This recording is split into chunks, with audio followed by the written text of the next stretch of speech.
Hello everyone, welcome to Online Study for You, one-step solution for all your placement needs. I am Nikhil Prakash and today in this video I am going to teach you the topic recursion.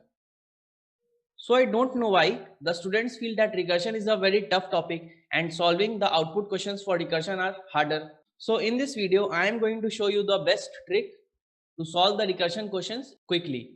So let us start and understand that what is recursion. So the process of self-repetition of a function is known as recursion. So you can see here that the process of self-repetition of a function means if there is a function in any programming language like A and it is having a body, if this function is calling itself inside the body, then this function is said to be doing recursion. So this is self-repetition of a function is called as recursion and the function is known as recursive function. So this function A is known as a recursive function. So let me give you more clarity. So if we say simply in simple words, function calling itself is known as recursion. Alright, so when a function is calling itself, then it is called as recursion. So let us try out some output type of questions and try to solve them, and I will tell you a simple trick to find the output of these type of questions. So before that, let me tell you an interesting thing that Online Study for You has brought to you an amazing course on Core Java. So the name of this course is Core Java Live Classes. Here I will cover all the important topics of Java. We will also do a project and all the students will also get a complete training certificate. So the classes are starting from 15th of February from Monday to Friday and it will be almost 6 to 8 week course. And can you guess the price? The price of this course is only rupees 299. Almost 100 of students has registered till now. This is the final call to you. It will be an amazing learning path. Meet you at the class. So this is the track sheet which I have designed for you and it is covering all the important topics which are necessary for your placement exams, for your interviews, as well as if you want to do competitive programming. So you can see the topics: history and development of Java, tokens, constructors. Then we are doing practical classes after regular intervals.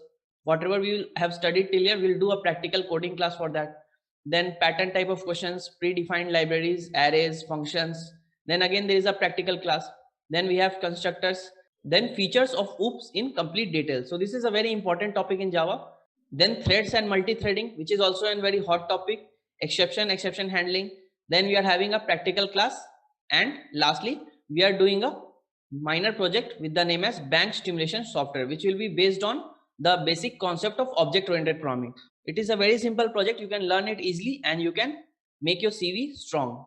Now last but not the least, we are doing a practice class in which we will solve previous year questions from exams like TCS, Wipro and Infosys.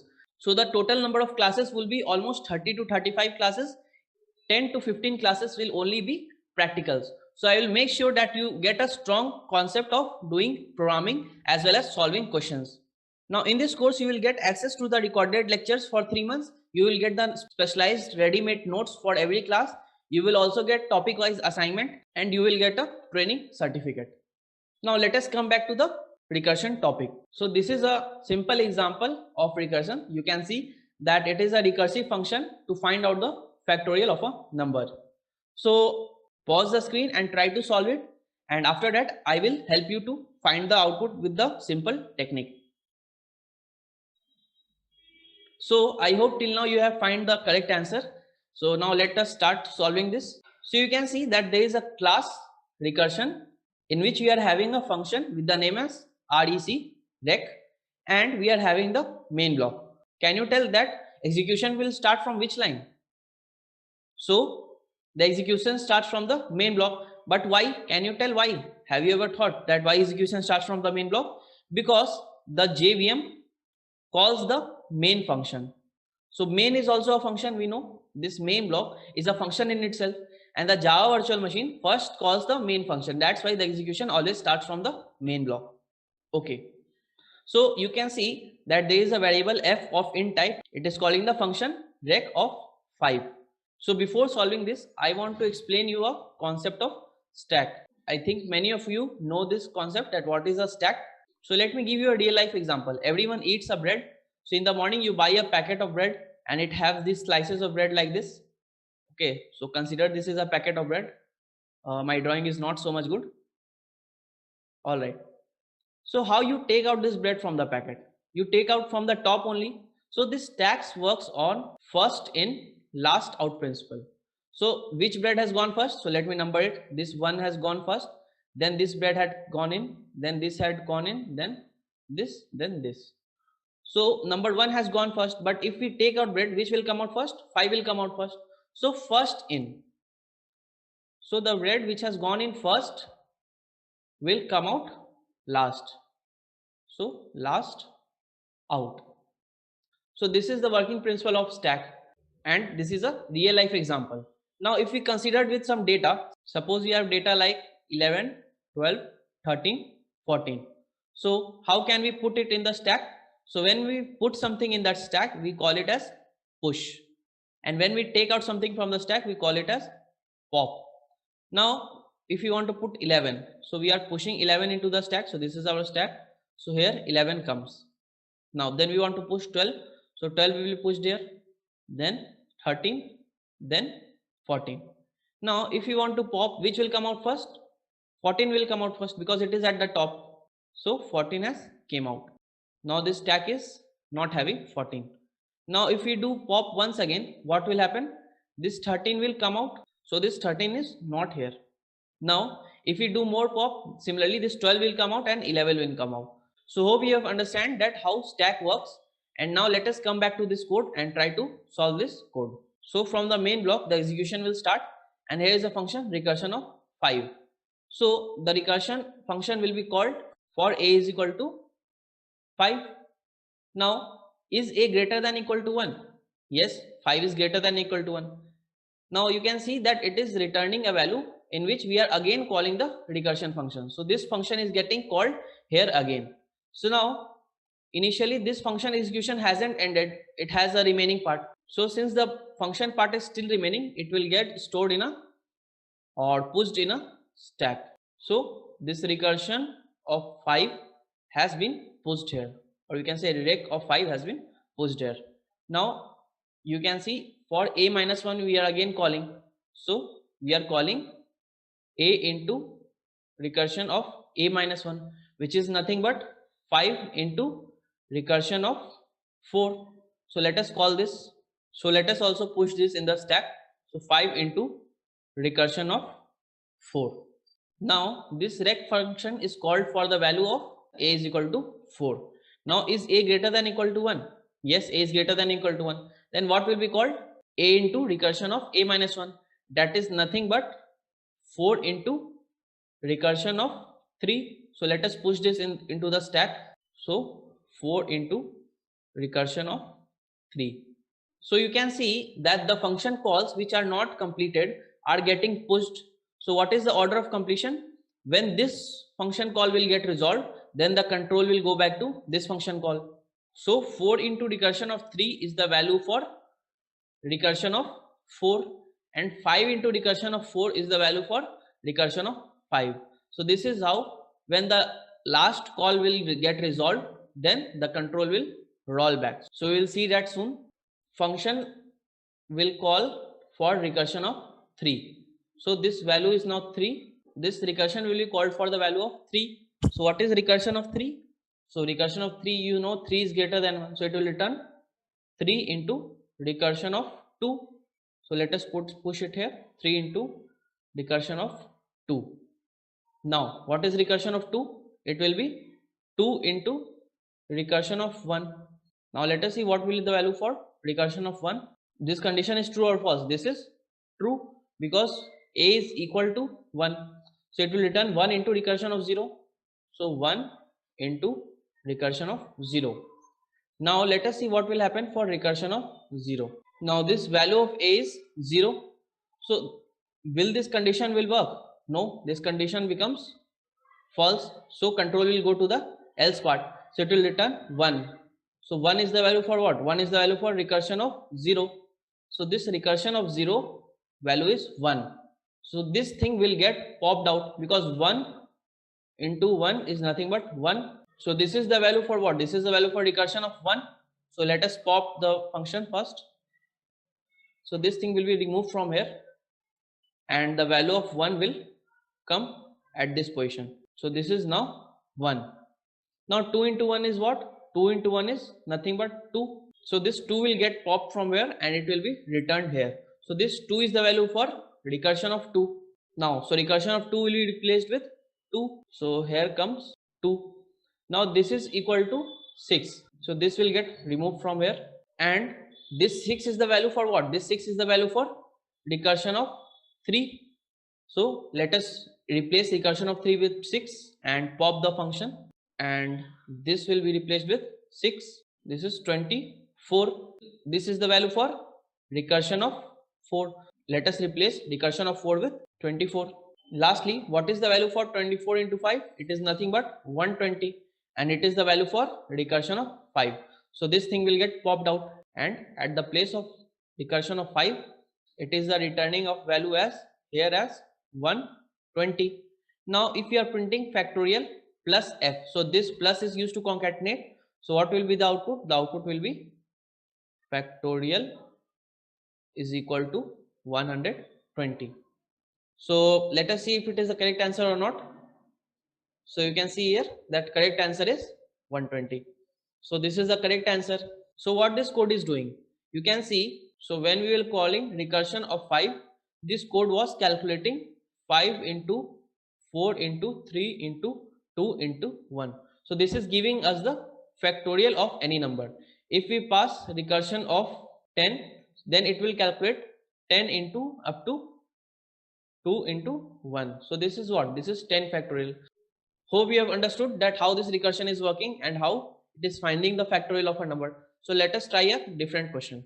So this is another question. You can pause the screen and try this using that same method. Alright. So you can see there is a class ABC in which there is a function with the name as fun and it is recursive in nature because you can see it is calling itself. So this is the function body and here we are having our main block. So execution will start from the first line of the main block. So let us start solving. Now we know the trick. So first function of 200 will be called. So let us create our stack. Okay, so this is our stack. So function of 200. So what is function of 200? So function of 200. So this I will be now 200. Now I mod 2 equal 1. What we are checking here? I mod 2 equal 1. So what is being checked here? Can you imagine? So for even number checking, what we used to do? If the number mod 2 equal 0. So this checks if the number is divisible by 2. For example, let us check if there is a number 24 and we want to check it if it is even or not. So we can use this method. So 24 mod 2 and mod gives us remainder. So 2 and 24, 2 ones are 2 and 2 twos are 4. So 2 12s are 24. You can see the remainder is 0. So this is equal to 0 means this is equal to 0. So we can say that this is even. Similarly, for checking an odd number, we can do n mod 2 equal 1. For example, there is an odd number like 9. So what will happen if you do 9 mod 2? Let us see. So 2 and 9. So 2 4s are 8 and it will give us the remainder 9. So it is equal to 1. It means it is a odd number.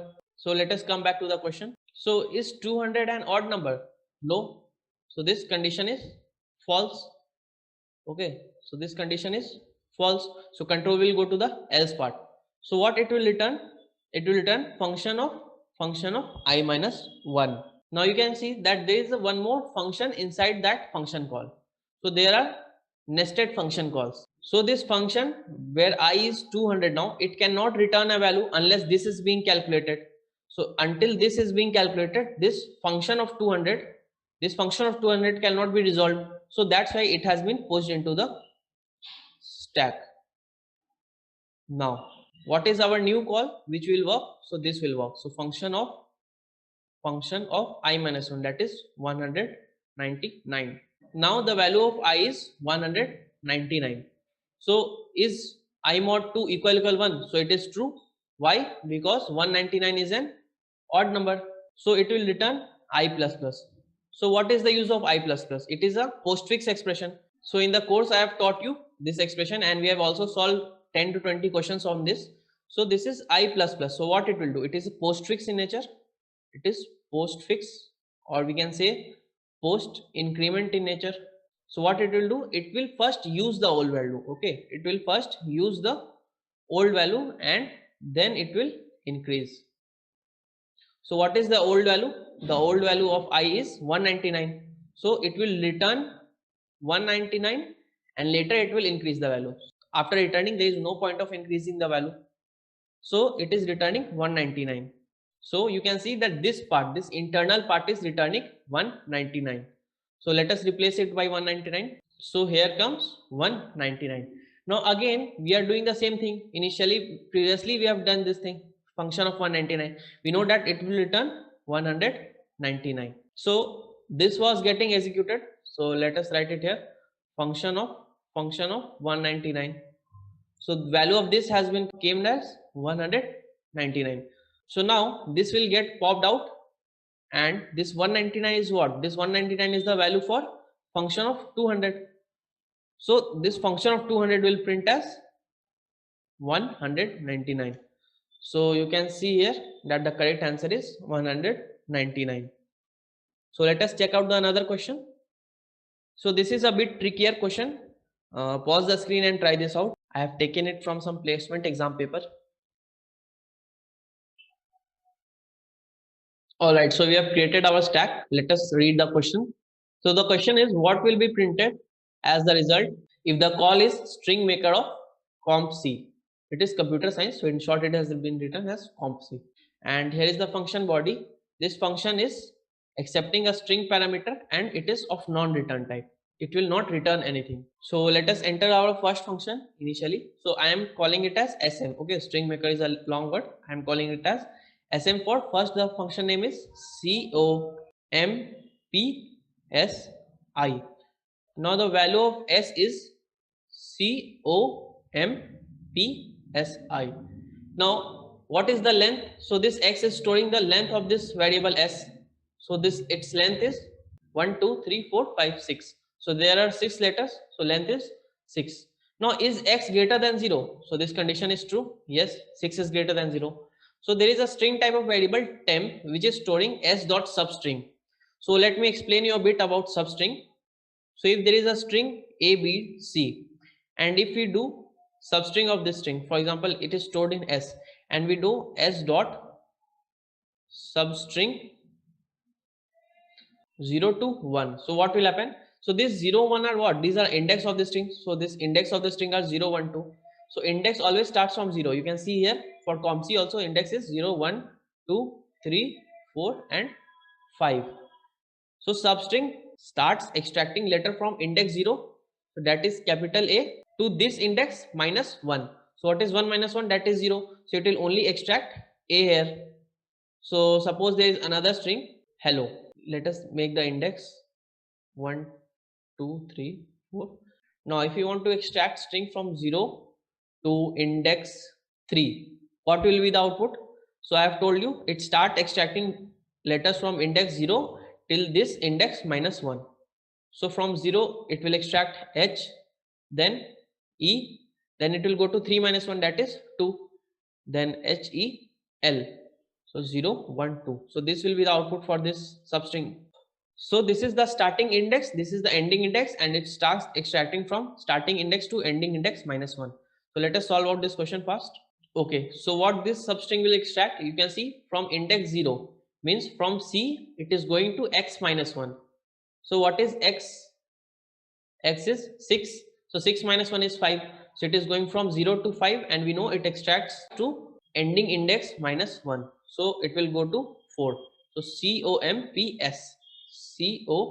COMPS. From the ending, one letter has been excluded. So again, we are calling string maker for this temp string. So temp is storing what? Temp is storing COMPS only. So let us push that also here in the stack. So string maker of COMPS is being called. So you can see that there is a remaining part which has not been executed. So because after this part only the control goes to the next function call, and the remaining part gets pushed into the stack. So let us solve for the next function call, which is star maker of comps. So now this S is what? This S is COMPS. So let us make the index also 0, 1, 2, 3, 4. Now what is the length? So length will store 5 here. So length is 5, but index starts from 0. So 0, 1, 2, 3, 4. Now is 5 greater than 0? Yes. So the condition is true. Now temp is storing s dot substring 0 to x minus 1. So let us do it fastly. So 0 to x minus 1. What is x? X is 5. So 5 minus 1 is 4. And we know that strings are extracted from 0 to starting index to ending index minus 1. Means 0, 1, 2, 3. So it will store COMP. So temp is storing COMP, and for temp function is called again. So let us push it into the stack. So star maker of COMP. Similarly, it will push more functions after extracting the last letters. So for COM, then star maker of CO. Let us solve for CO now. So now the string is what? The string is CO. Index are 0 and 1. So what is the length of the string? Length is 2. So length is greater than 0. So now temp will store substring of 0 to x minus 1. That is nothing but only C. And now for C, this star maker is getting called. So star maker of string C. Alright. Now let us do it for C. And I think this is the last function call. So now the string is C and index is 0. So what is the length? Length is 1 and 1 is greater than 0. Now the substring will extract digit from 0 to x minus 1. That is nothing but from 0 to 1 minus 1, that is 0. So this will store a null value because nothing is getting extracted. So temp is null. So string maker for temp will be called, that is string maker of null will be called here. So now the string is nothing, null. So the length is 0. So since the length is 0, what will happen? This function call will end. This function will end. This will be removed. Means this function has been terminated. Its work has been completed. So let us remove this. Now the control has came to star maker of C. The remaining part. So what was the remaining part? This line was the remaining. Means system.out.println s. So what is in s? You can see star maker of C. So s is storing C. So it will print. Let me print here. So it will print C here. Now this will also be removed and control will come to the previous function call. Now the value of s is CO and it is having the remaining part as system.out.println s. So what it will print? It will print CO. So this function work has also been completed and the control will come here to the previous function call. The function parameter is COM and the remaining part is this only, system.out.println s. So what is value of s? It is COM. Similarly, this control will come here and COMP will be printed, then COMPS, then COMPSI will be printed as the output. And lastly, all these functions will be resolved. All these functions call will be popped out. So let us check if this output is correct or not. So you can see that the correct output is C, CO, COM, COMP, COMPS, COMPSC, COMPSI. So I hope this method is clear to all of you, and using this stack only, if you solve every recursion question, then there won't be any problem. You won't face any kind of confusion. So thank you for listening with so much patience, and let me remind you once again, we are starting Core Java course from 15th of February. Batches are full, almost 100 of students has been registered. The price is only $299 and you can find the link for registration in the description only. So meet you at the class on 15th.